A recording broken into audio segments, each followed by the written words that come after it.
I just noticed a metallic thread on the detective's shoulder and ended up cracking his $100 million case. You know what this is? No idea.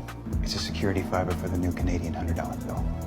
My name is Neil, and I am what you might call an international art thief. Just 24 hours earlier, I was still serving my time, with only 2 weeks left on my sentence. But I chose to walk out early. I shaved off the beard I'd been growing for a year, slipped into a guard uniform I'd acquired through certain channels, and strolled confidently through the work area. The clean-shaven look was my disguise. Everyone assumed I was new staff.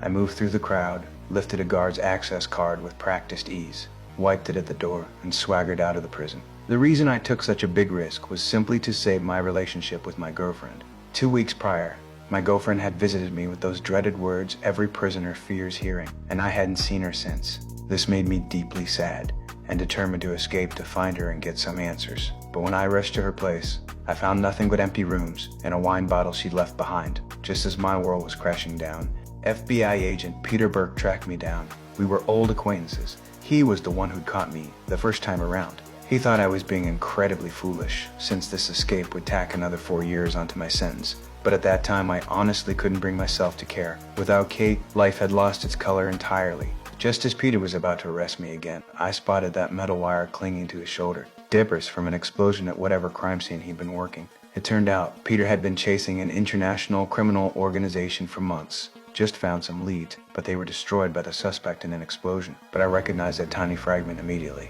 Security thread from the new Canadian currency. So I told him I could help him find leads. But he had to come find me in prison in a week. 1 week. My identification was quickly verified by his team. Peter returned to the prison, curiosity eating at him, hoping I could provide more intelligence about his suspect. That's when I laid out my terms. I wanted an FBI special consultant badge and immediate release from that concrete box. Peter agreed faster than I'd expected. Soon enough, I was walking free again, though the electronic ankle monitor reminded me that freedom was relative. Peter knew exactly how slippery I could be. He wasn't taking any chances.